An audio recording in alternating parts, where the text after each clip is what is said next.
I'm going to tell you about a job I took in the summer that changed the way I understand my own handwriting. That sentence probably doesn't make sense yet. Give me a minute. I was assigned to a survey camp in the Sierra Forest. My logs show days I never lived. I need to explain what I mean by that, because I don't mean it the way it sounds. I don't mean I found someone else's logs with my name on them. I don't mean I lost time in some medically explicable way. I mean I came home from a 42-day field rotation with a project archive that contains 61 days of my work that is technically superior to anything I remember doing, and every piece of physical evidence I can check, from GPS tracks to boot tread to the callus pattern on my right hand, confirms I was there for all of it. I have a degree in geomatics from Oregon State. I graduated in 2019, spent 2 years doing construction staking for a civil firm in Bend, then moved into geodetic survey work because the money was better and I liked being out. Geodetic survey is the high-precision end of land measurement. We're not laying out building pads. We're establishing control networks, permanent benchmarks tied to the National Spatial Reference System that other surveyors, engineers, and mapping agencies build everything else on top of. The tolerances are tight. The math is specific. The field work is physically hard and mentally unforgiving, and if you're sloppy, the error propagates into everything downstream for decades. In April of last year, I got a call from a project manager named Lyle Breck at a firm called Garver Hollis out of Fresno. They had a contract with the Forest Service to reestablish and densify a geodetic control network across a section of the Sierra National Forest east of Shaver Lake up into the Kaiser Wilderness boundary. The existing network dated to the 1990s, and a combination of wildfire, erosion, and tectonic creep had compromised enough monuments that the whole thing needed to be reobserved and supplemented with new stations. It was a 6-week field rotation, 4-person crew, camping from a base at roughly 8,000 feet, with daily traverses up to about 10,000. I said yes. The pay was good. I trusted Garver Hollis. I'd subbed for them once before on a leveling project near Mammoth. Lyle was thorough, his paperwork was clean, and his crews had a reputation for doing solid work without the kind of cowboy shortcuts that give private survey firms a bad name. The crew assembled in Fresno on June 9th. There were 4 of us. Lyle introduced us over breakfast at a diner near the office, though I already knew one of them. Marco Reyes was the crew chief, 44, stocky, calm in a way that made you calm. He'd been doing geodetic work for 20 years, most of it in the Sierra and the Cascades. He had the kind of field competence that doesn't announce itself. You'd just notice 3 hours in that he'd already set up the base station, aligned the tripod, and organized the day's monumentation kit without saying a word about any of it. Marco and I had worked together on the Mammoth job. I liked him. Dana Kessler was the second instrument operator. 30, lean, quiet, with a background in photogrammetry and a meticulous quality about her note-taking that I respected immediately. She carried a mechanical pencil with a 0.3mm lead and wrote her field notes in lettering so precise it looked typeset. She'd done 2 prior rotations with Garver Hollis. Tom Paulson was the rodman and general field assistant, 25, tall, strong, recently out of a surveying program at Fresno State. He was new to geodetic work, but not to the Sierra. He'd grown up in Clovis, and he knew the terrain the way only someone who'd hiked it as a kid does, with his body rather than a map. Lyle drove us to the trailhead in 2 trucks loaded with equipment. The base camp site was a 4-mile hike in from a Forest Service road off Kaiser Pass on a flat granite bench above a creek that didn't have a name on our quads, but that Marco said the previous crew had called Mule Creek. The site had been used before. There were old fire rings, a bear box, and a flat area where the previous crew's tent platforms had been. We set up 4 sleeping tents, a cook tent with a folding table, and a work tent where we'd process data, charge batteries, and store instruments. The first 3 days were setup and reconnaissance. Marco and I hiked the primary traverse line with a handheld GPS, flagging existing monuments and noting which ones were still intact, which were disturbed, and which were gone entirely. Donna calibrated instruments and set up the data management system on a ruggedized laptop in the work tent. Tom organized gear and cut brush from the access routes Marco and I were flagging. I need to explain how the logging system worked, because this is where everything that happened afterward becomes verifiable rather than anecdotal. Every day, each crew member filled out a daily field log, a standardized form that Garver Hollis provided in pre-numbered booklets. Each page had fields for date, crew member name, station ID or traverse segment, instrument serial number, weather conditions, start time, end time, observations taken, any anomalies or corrections, and a free-form notes section at the bottom. You filled these out by hand in the field, in ink, and they were considered legal documents because the data they supported might eventually be used for property boundaries, infrastructure, or FEMA mapping. At the end of each day, Dana entered a summary into the digital master log on the laptop. The paper originals stayed in a lockbox in the work tent. In addition to the daily logs, each GPS receiver stored an automatic track log, a breadcrumb trail of everywhere the unit had been, time-stamped to the second, with position accuracy usually under a meter. These couldn't be easily edited. They were a secondary record of where you'd actually gone and when. This is going to matter. We began observations on June 13th. The first week was normal. We fell into the rhythm of the work. Up at 5:30, breakfast, gear check, out by 7. Hike to the day's stations, set up tripods, take observations. Hike back, process data, eat, sleep. The weather was clear. The terrain was steep but manageable. The existing monuments were in better shape than expected, maybe 60% recoverable, which was good news. Marco estimated we'd finish the primary traverse ahead of schedule. I was working mostly with Dana. Marco paired the crew into 2-person teams that alternated between the 2 main traverse branches, a north line running up toward Kaiser Peak, and a south line skirting the edge of Huntington Lake's upper watershed. Marco and Tom took one line. Donna and I took the other. We'd swap every few days to cross-check each other's work.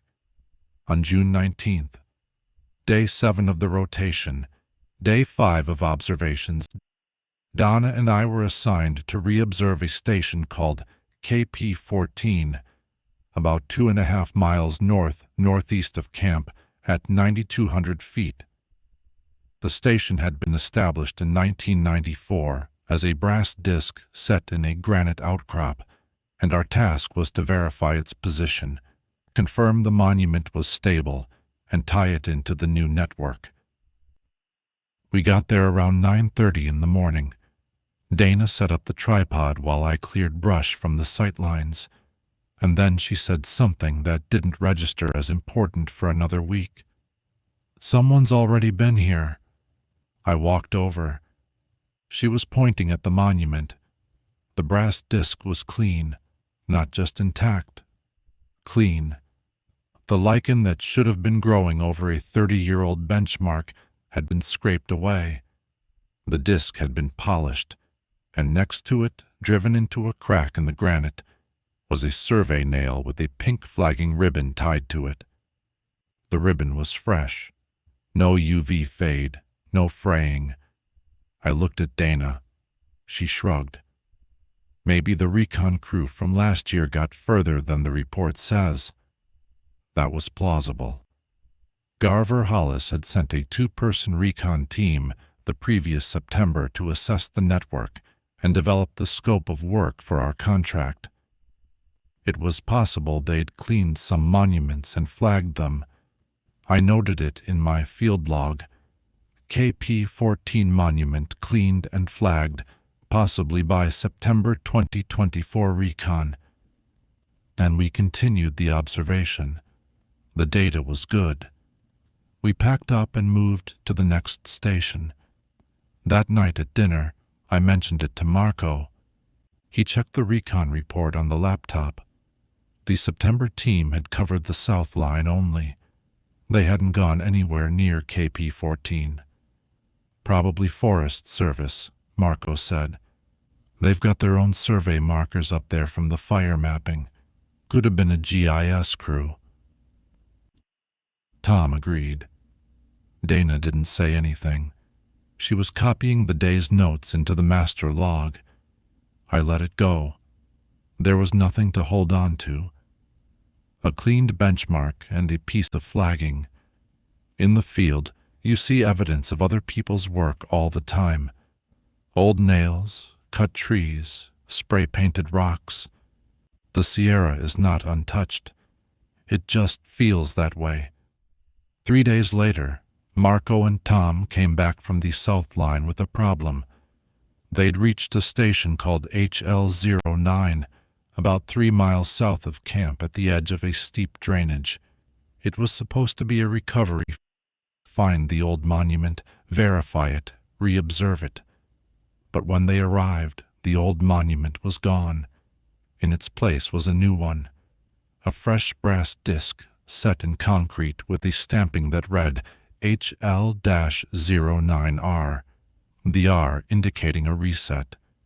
The concrete was cured. The disc was stamped with Garver Hollis's project code. Marco was irritated in a controlled way, which was his version of angry. He checked the master log. There was an entry for HL-09R. It listed the reset date as June 17th. The crew member field said M. Reyes. The instrument serial number matched Marco's total station. Marco had not been at HL09 on June 17th. On June 17th, Marco and Tom had been reobserving stations on the North Line 3 miles away. I knew this because I'd seen them leave camp that morning headed northeast, and I'd heard them come back that evening talking about a marmot that had chewed through a tripod strap. Tom confirmed it. They'd been on the North Line all day. Dana pulled up the GPS track log from Marco's receiver.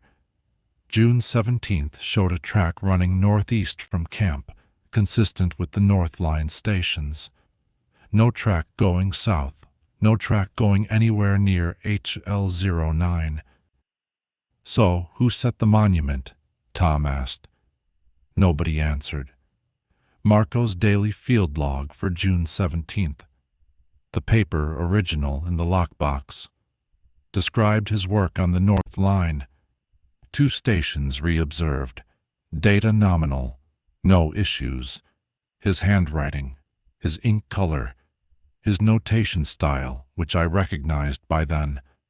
Marco always wrote his 7s with a crossbar. But the master log entry for HL-09R was also in Marco's style. Donna had entered it into the digital log on. She checked the file, metadata, June 17th at 8:47 p.m. She had no memory of typing it.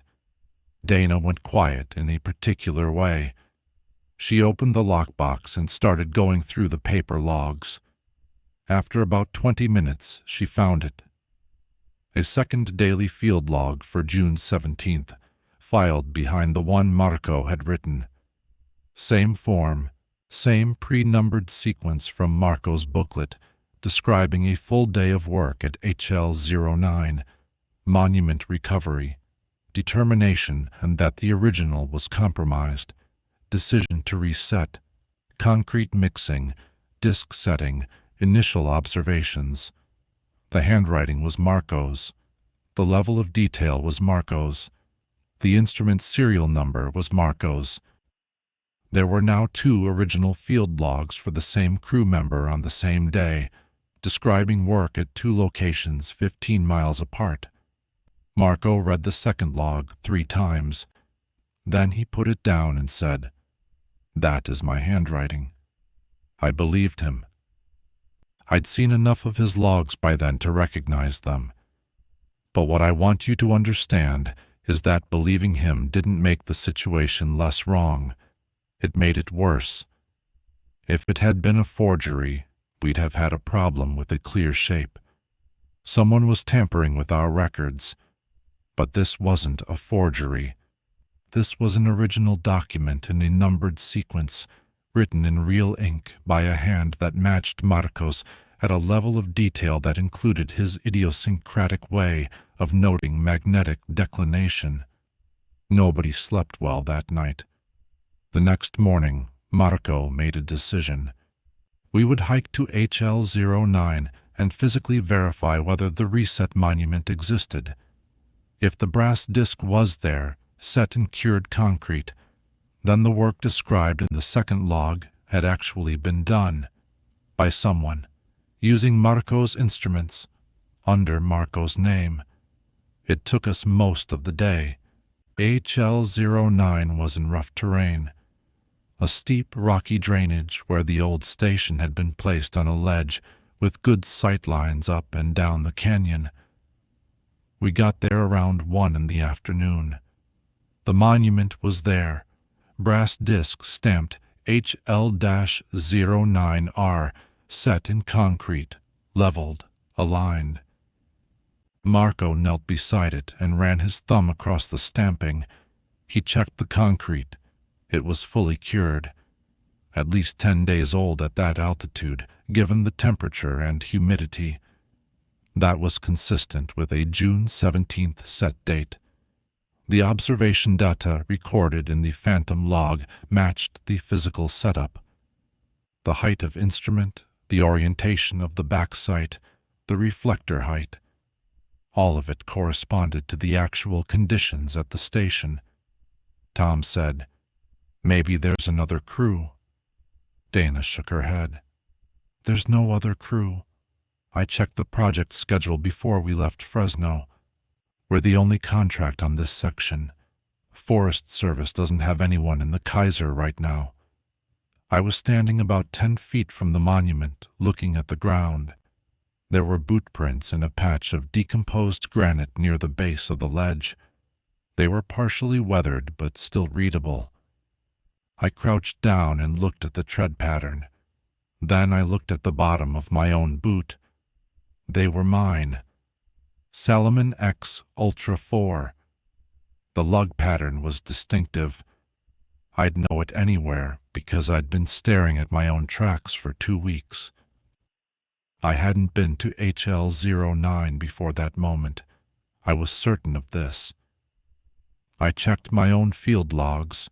I checked my GPS track log. June 17th, North Line, with a traverse to station KP11, then back to camp. Clean track, no deviations. I showed Marco the boot prints. He looked at them for a long time. Then he said, "Let's go back to camp." That night, we did a full audit of the master log. Dana went page by page through every paper log in the lockbox and cross-referenced them against the digital entries. She found 11 phantom days. 11 daily field logs spread across the first 19 days of the rotation, describing work that none of us remembered performing. 5 were attributed to Marco, 3 were attributed to me, 2 were attributed to Dana herself, 1 was attributed to Tom. Each was written in the correct crew member's handwriting on sequentially numbered pages from their assigned log booklets, with instrument serial numbers matching their assigned equipment. Each described work at a station the crew had not yet reached, according to our own memory and our own GPS track data. The phantom logs were, without exception, technically excellent. The observations were tighter than our real work. The notes were more detailed. The correction calculations were cleaner. One of the entries attributed to me included a magnetic declination correction that I recognized as necessary but hadn't calculated yet. I'd been planning to do it when we reached that station the following week. Tom was the first to say it out loud. The fake days are better than the real ones. Nobody corrected him, because he was right. Dana pulled up the digital master log and compared it to her entry history. She had entered summaries for every phantom day. The file metadata confirmed it. Her user account, her timestamps, matching the evenings of the dates in question. She had no memory of any of it. "I don't do things I don't remember," Dana said. She was holding her mechanical pencil in her right hand and clicking it in a rhythm I hadn't heard from her before. "I'm not that kind of person. I don't drink. I don't sleepwalk. I don't lose time." I believed her. I believed all of us. And that was the problem. Because we were now 4 people whose testimony agreed with each other and disagreed with the documentary record, the physical evidence, and the GPS data, which agreed with the phantom logs rather than with us. I need to be clear about what we were dealing with, because I know how it sounds. This wasn't a haunted forest. Nothing had moved in the dark. No one had seen anything impossible. What we had was a paperwork problem. Except the paperwork was anchored to physical benchmarks set in concrete across 15 miles of mountain terrain, and the paperwork was in our handwriting, and the paperwork was right. Marco called Lyle Breck in Fresno on the satellite phone. He explained the situation in the most professional terms he could manage. There were completed field logs in the project record for work the crew did not remember performing. The physical monuments described in those logs existed and matched the descriptions. He wanted Lyle to check whether there was any possibility of another crew, a prior contract, an equipment mix-up, anything. Lyle called back the next afternoon. No other crew. No prior contract on this section since 2019. No equipment overlap. He'd checked the serial numbers. Every instrument in the phantom logs was currently assigned to our crew and physically present at our camp. Then he said something that shifted the ground under the whole conversation. "Marco, I have to be honest with you. The data from those logs passed QA. We incorporated it into the deliverable 2 days ago. The client's already using it." Marco was quiet for about 5 seconds. Then he said, "Which data?" "All of it. The first batch you uploaded on the 15th, the second batch on the 19th.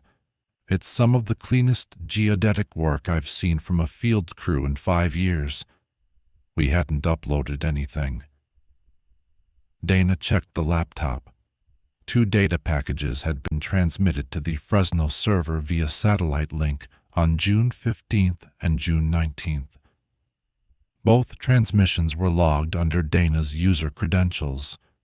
The data packages contained processed observations from the phantom days. Dana closed the laptop and put both hands flat on the table. Her pencil had stopped clicking.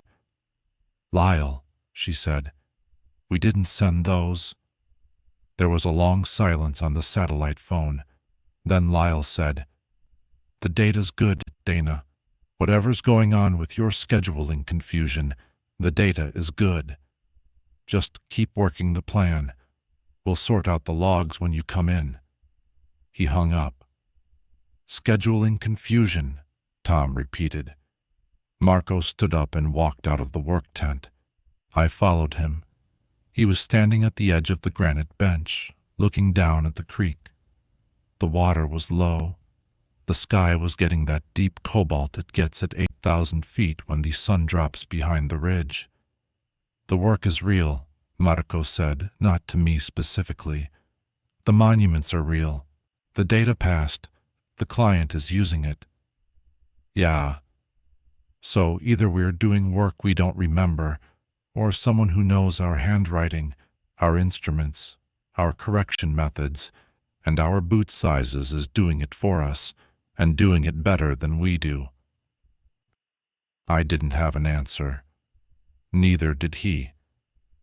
We stood there for a while, and then we went back to the work tent and started planning the next day's traverse, because that was the only thing that still made clear sense. Here is what I want to emphasize about the days that followed. We kept working. I know that might seem irrational, but the context matters. We were 3 weeks into a 6-week contract, 4 miles from the nearest road, in a wilderness area with limited communication. The work itself was going well. Both the work we remembered and the work we didn't. No one was hurt. No one was threatened. The anomaly was entirely administrative and documentary. Leaving the project early would have meant breach of contract, professional damage, and a 4-person crew hiking out of the mountains with nothing to show Garver Hollis except a story about phantom field logs that, from Lyle's perspective, contained the best data his firm had delivered in years. So we worked, and we watched. Marco implemented a verification protocol. Each morning, every crew member would write the date and their planned work on a whiteboard in the work tent, sign it, and take a photograph with the camp's timestamp camera. Each evening, we'd compare the whiteboard to our field logs and our GPS track data. If anything didn't match, we'd flag it immediately. For 4 days, everything matched. The phantom logs stopped appearing.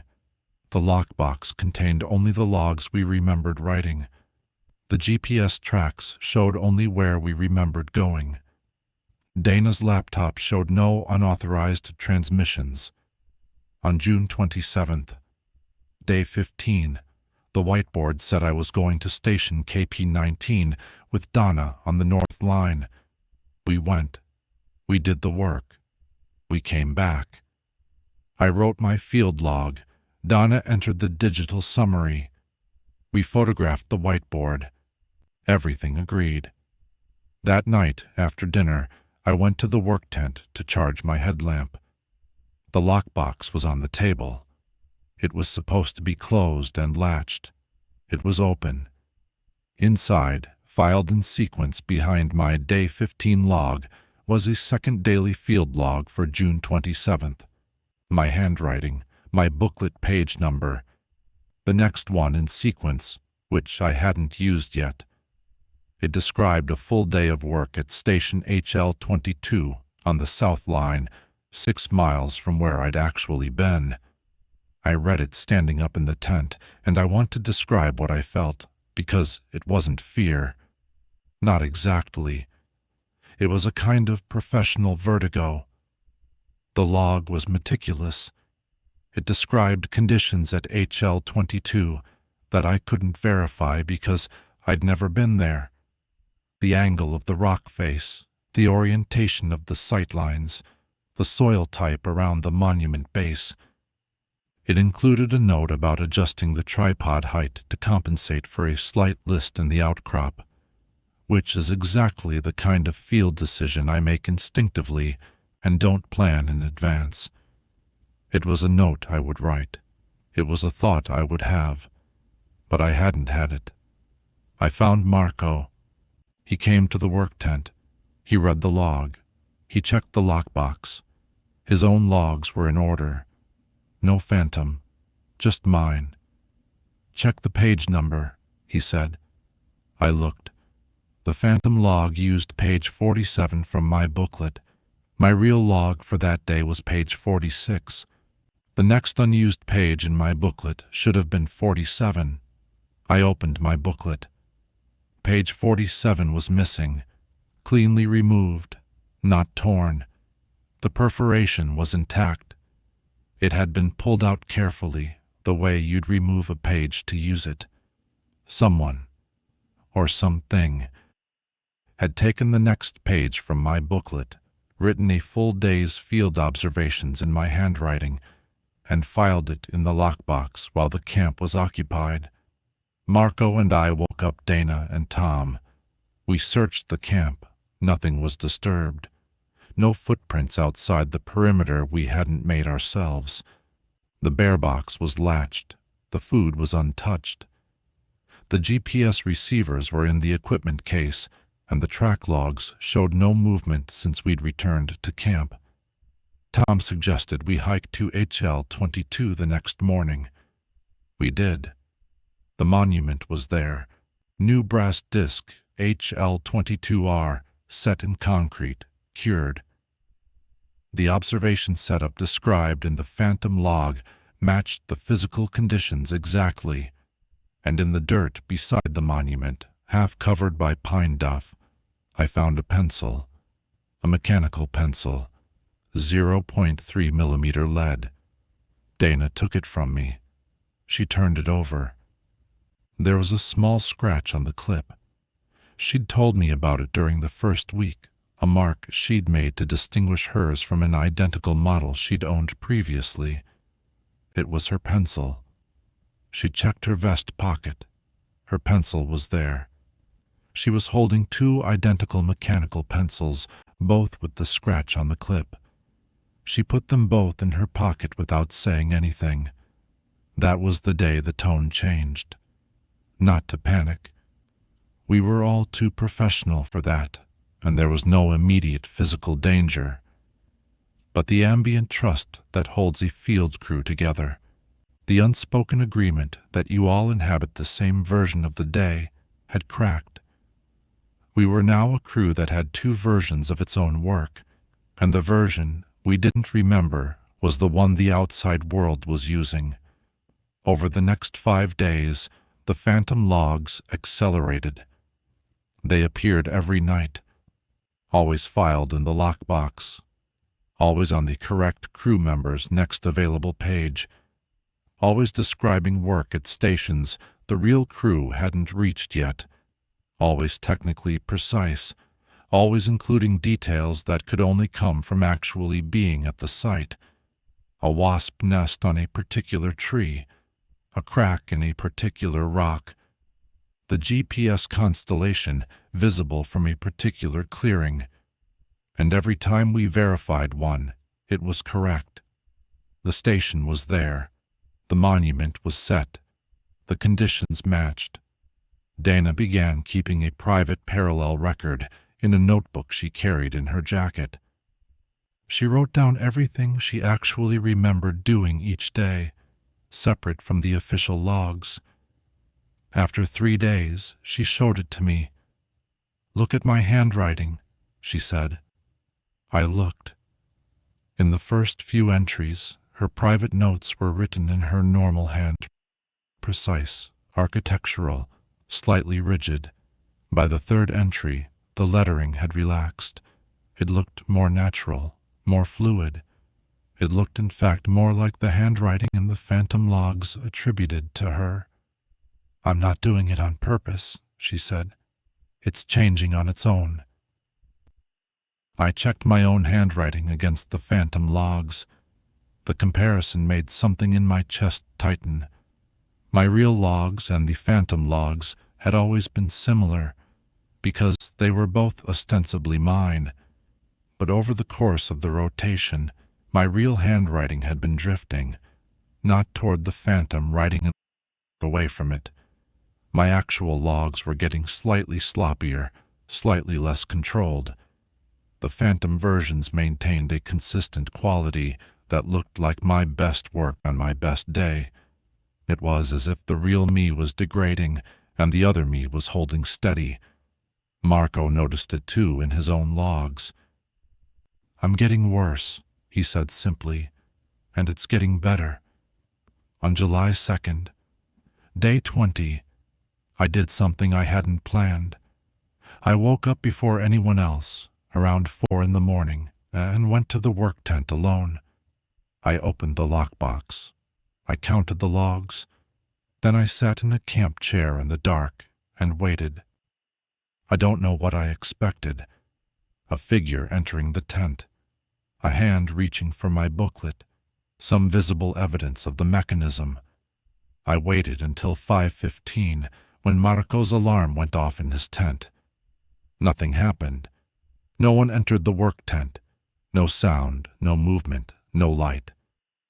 I opened the lockbox again and counted the logs. There was one more than there had been an hour ago. I know how that sounds. I was sitting in the tent.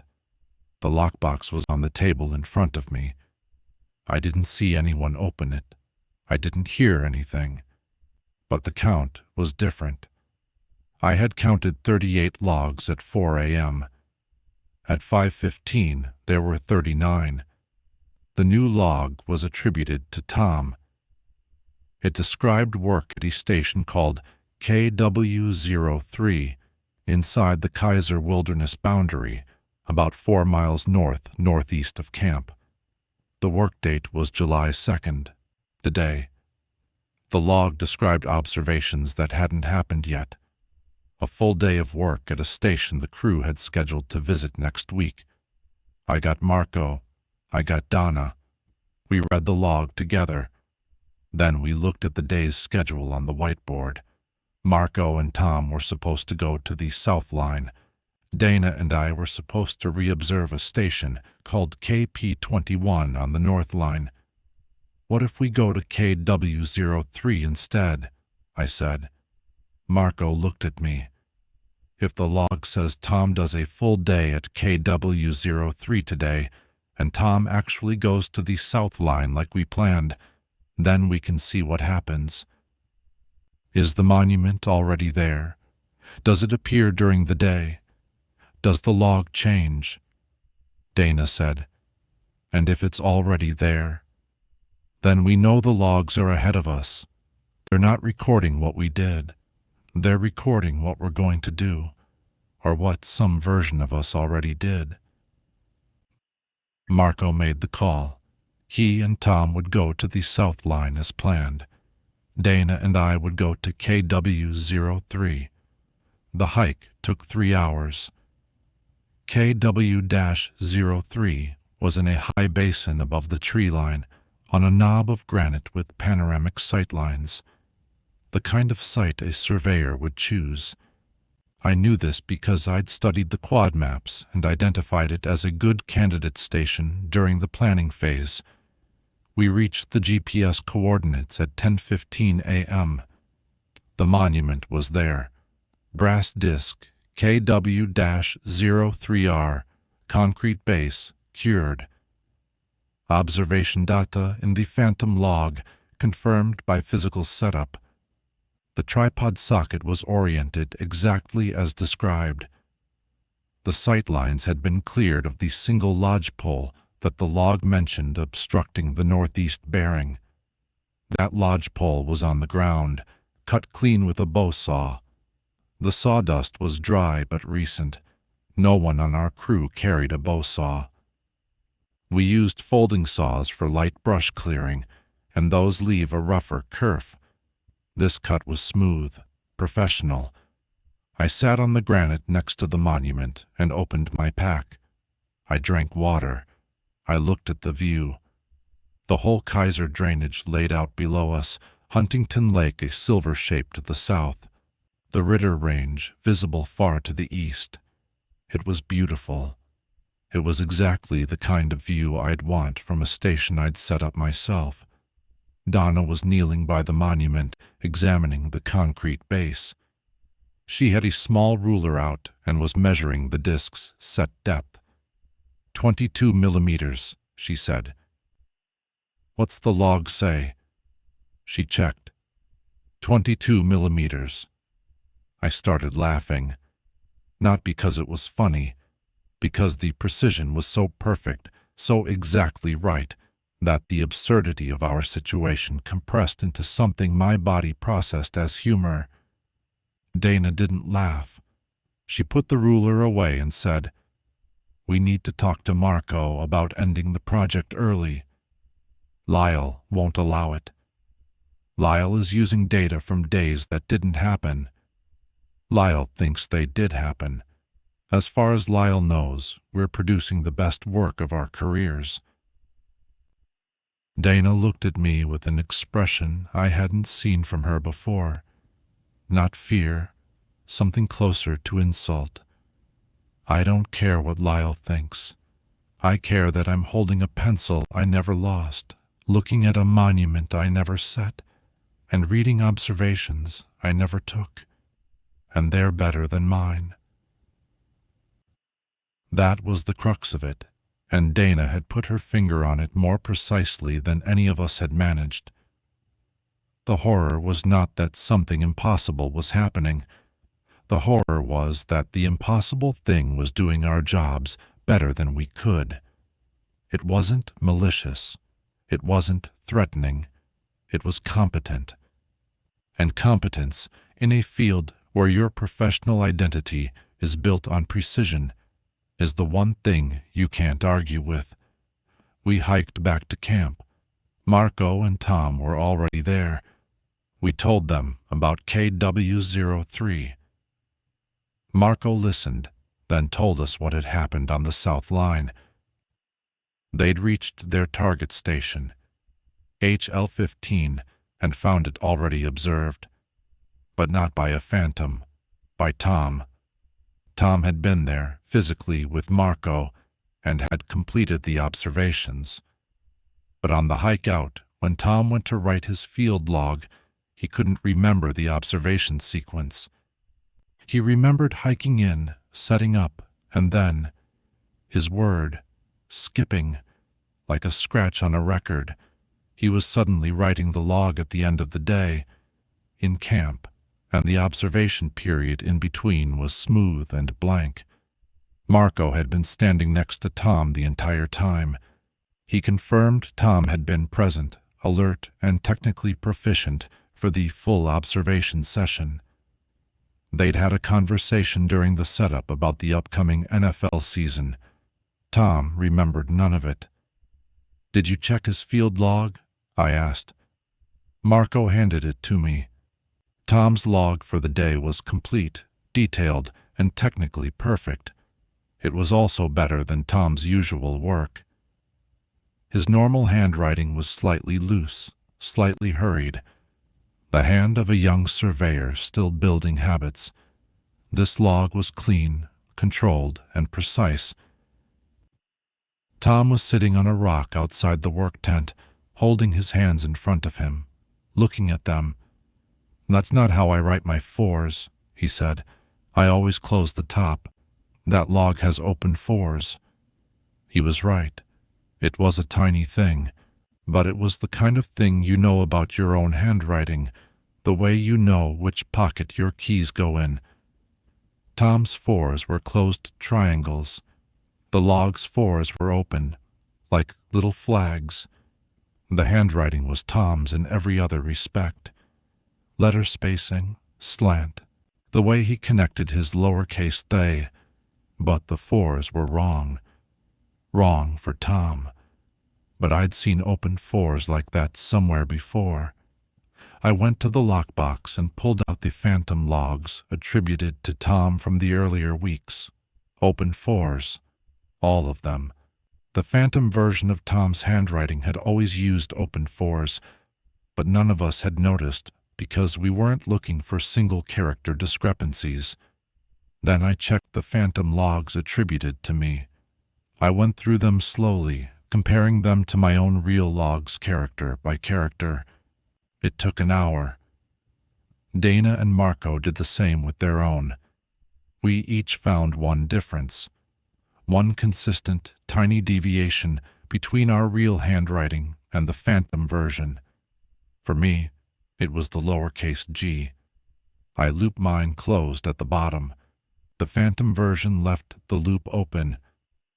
For Dana, it was the crossbar on her capital A. She drew it straight. The phantom version drew it with a slight upward angle. For Marco, it was the numeral 5. He started from the top horizontal stroke. The phantom version started from the vertical.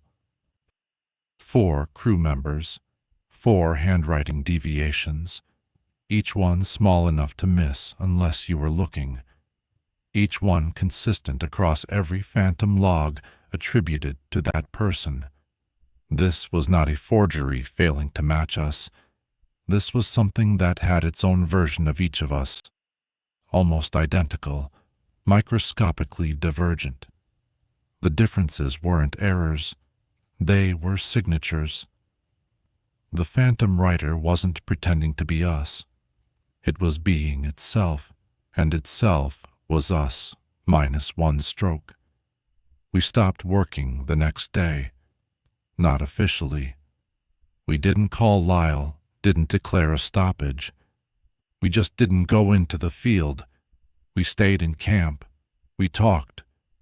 Tom wanted to leave. He was the youngest and the least invested in the contract, and he said, reasonably, that continuing to contribute to a project that was apparently being completed by an unknown agency using their identities was something he didn't want to participate in. Marco was torn. He took the professional obligations seriously, and part of him, the part that had been doing this work for 20 years, couldn't walk away from the fact that the data was good. If we leave, he said, the client still has the deliverable. Lyle still has the data. The monuments are still in the ground. We'd be abandoning a project that's already been completed by someone using our names. Dana was the one who said the thing that none of us had been willing to say. What if it isn't someone? What if it's us? Silence. What if we're doing the work and not remembering it? What if the phantom logs are the real record and our memory is the anomaly? I'd been thinking it. I think we all had. The GPS tracks supported the version of events we remembered, but GPS tracks can be selective. A receiver only records when it's turned on. If we were doing work we didn't remember, we wouldn't remember to carry the receiver while doing it. The boot prints at HL09 were mine. The pencil at HL22 was Dana's. The handwriting was ours, minus 1 character each. The data was ours, but better. What if the phantom crew was us at our best, and we, the tired, confused, frightened versions sitting in camp, were the degraded copies? I didn't sleep that night. I lay in my tent and listened to the creek and ran through it again and again. I thought about the discrepancy in the handwriting, the single deviant character for each of us. If the phantom logs were the true record of our own work, why would the handwriting deviate at all? If we were the ones writing them in some state we couldn't remember, our handwriting should be exact, not off by 1 character, unless we weren't writing them in our normal state. Unless whatever was happening to us during those phantom days changed something small, something neuromuscular, something in the hand. I got up at 3 a.m. and went to the work tent with a flashlight. I opened the lockbox. 39 logs. I sat down with a blank piece of paper and wrote a sentence 10 times in a row, trying to make my G with an open loop. I couldn't do it naturally. Every time, my hand closed the loop. It was automatic, a motor pattern I'd probably laid down in 2nd grade. Then I wrote the sentence 10 more times with my left hand. Clumsy, slow, childlike. I looked at the G's. They were open, not consistently. Some were closed, some were ambiguous, but the default for my non-dominant hand was an open loop. I felt something cold settle into the base of my skull. Not dread, not fear, more like the sensation of a puzzle piece locking into place in a puzzle you didn't want to solve. I woke Marco. I showed him the paper. I said, "Write your 5s with your left hand." He did. The first one started from the vertical. He tried again, vertical again. His dominant hand habit, starting from the top horizontal, disappeared completely when he switched hands. We woke Dana, same result. Her left hand capital A had a crossbar that angled up instead of lying flat. We didn't wake Tom. We didn't need to.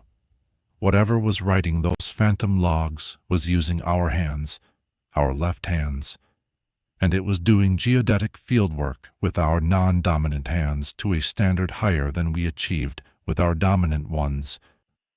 The next morning, July 4th, day 22, Marco called Lyle on the sat phone. He told him we were coming out. He framed it as a weather concern. A long-range forecast showed a potential monsoonal pattern that could make the access trail impassable. Lyle pushed back, but Marco was crew chief and safety was his call. Lyle agreed to send the trucks to the trailhead on July 6th. We spent July 4th and 5th packing. On the evening of July 4th, while we were breaking down the cook tent, Tom stopped and held up his left hand. He was staring at it. "What?" I said. "Calluses." I looked. Tom had calluses on his left hand that hadn't been there a week ago. Not blisters. Calluses. The kind you develop over weeks of gripping a tool, a survey rod, or a tripod handle, or a pencil pressed hard against a field book. I checked my own left hand. Same calluses. They were light, not dramatic, but they were there, in the grip pattern consistent with holding a pencil and operating a total station trigger. We'd been using our left hands, in our sleep or in the missing hours, or during whatever blank period Tom had described at HL-15. Our bodies were doing work our minds couldn't access, and the evidence was in our skin. We hiked out on July 6th, 4 miles to the road, trucks waiting, Lyle's assistant driving us back to Fresno. The hike was quiet. None of us talked about what had happened. The assistant, a kid named Greg, tried to make conversation about the holiday weekend and got monosyllables in response. In Fresno, we met with Lyle at the Garver Hollis office. He had the full project file laid out on a conference table. I'll describe what I saw because this is the part that still hasn't resolved. The project file showed a 42-day rotation. That was correct. June 9th arrival, July 20th scheduled departure, with our early exit on July 6th at day 24. But the monument count was wrong. The project scope called for 78 stations to be observed or re-established over the full 42 days. At day 24, we should have been at roughly 40 stations, maybe 45 with good weather. The file showed all 78 stations completed. Every monument recovered, re-observed, or reset. Every station tied into the network. The full deliverable finished. The data had already been transmitted to the Forest Service, which had forwarded it to NGS, the National Geodetic Survey, for incorporation into the national database. "Congratulations," Lyle said. "First crew I've had finish a Kaiser contract under schedule." Marco said, "We didn't finish it." Lyle looked at him the way you look at someone who's telling a joke you don't understand. It's all here, Marco. Every log, every observation, every QA check. It passed. It's done. Marco leaned forward. How many days of field logs are in that file? Lyle flipped to the log section. He counted. His finger moved down the page, and his face changed. Not dramatically, just a slight tightening around the eyes. 61, he said. We were there for 24 days, Marco said, and we only worked 19 of those. I can show you the whiteboard photos. Lyle looked at these 61 logs. Then he looked at us. Then he said, "Let me make some calls." We never heard back from Lyle about those calls. The project was accepted. The monuments are in the ground across the Kaiser Wilderness right now, tied into the National Spatial Reference System, serving as the foundation for every subsequent survey, map, and engineering project in that section of the Sierra. The data is real. The work is real. The brass discs are real. They have our names on them. 3 months after the rotation, I received a USB drive in the mail at my apartment in Bend.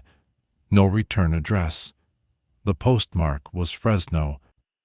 On the drive was a complete copy of the project archive, including all 61 daily field logs as scanned PDFs. I'd seen the logs attributed to me before. My handwriting with the open G's. I'd seen the 11 phantom logs from the period when we were tracking the anomaly, but I'd never seen the complete set. 37 logs I had no memory of, describing work I never consciously performed, in terrain I may or may not have walked, using skills I have, but did not deploy. I opened one, at random. Day 38.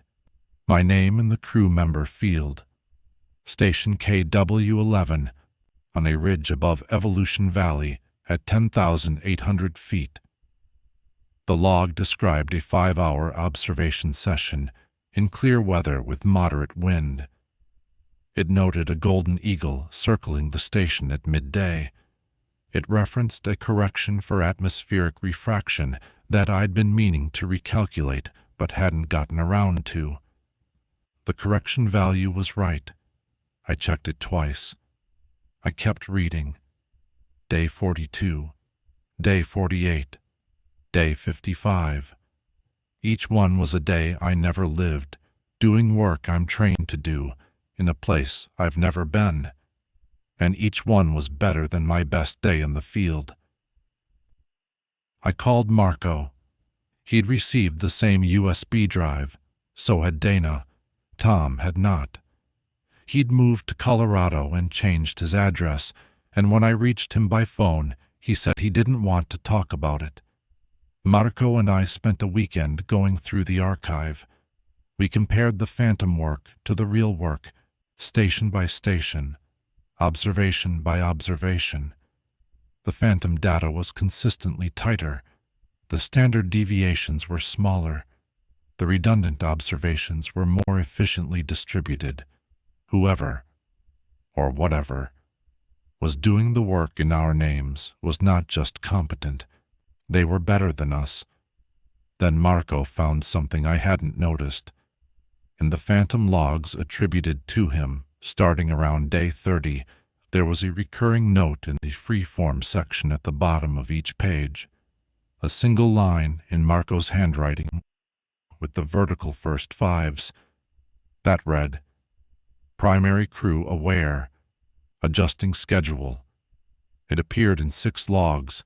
On day 36, primary crew departed, continuing. Primary crew. That was us.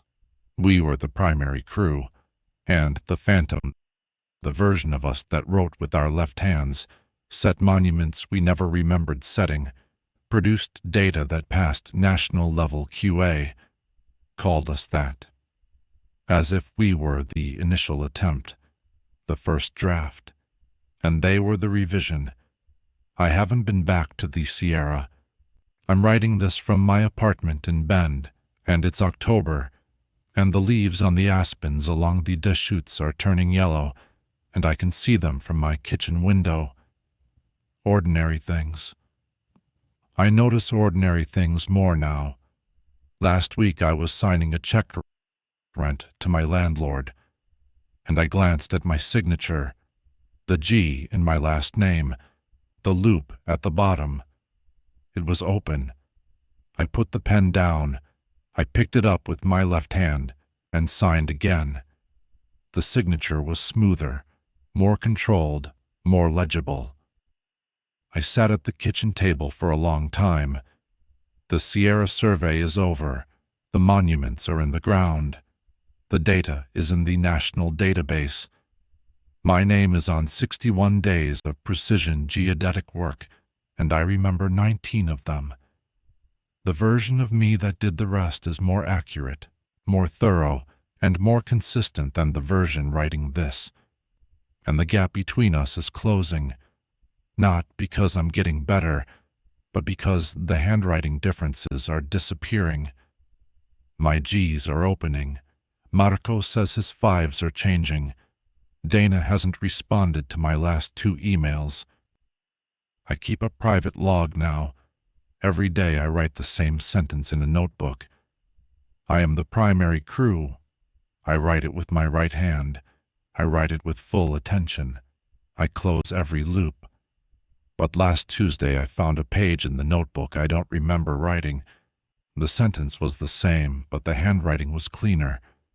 The G was open, and underneath, in the margin, in lettering that was mine, but not mine, it said, "Adjusting schedule."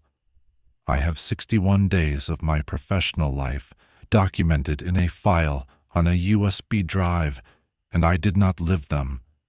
But the work is in the ground. The work is in the database. The work is under my name, and whatever did it is still working, still adjusting, and getting closer every day to not needing me at all. Or maybe that's wrong. Maybe it's the other way around. Maybe the adjustment it's making isn't to replace me. Maybe it's to make me match. And the worst part, the thing I can't stop thinking about, the thing that keeps me up and makes me check my handwriting every morning, is that if it succeeds, I won't know. The day I wake up and my G's are open and my left hand is steady and my work is flawless, that won't feel like the end of something. It'll feel like Tuesday. It'll feel like I finally got good at my job. And there won't be anyone left who remembers that I used to close my loops.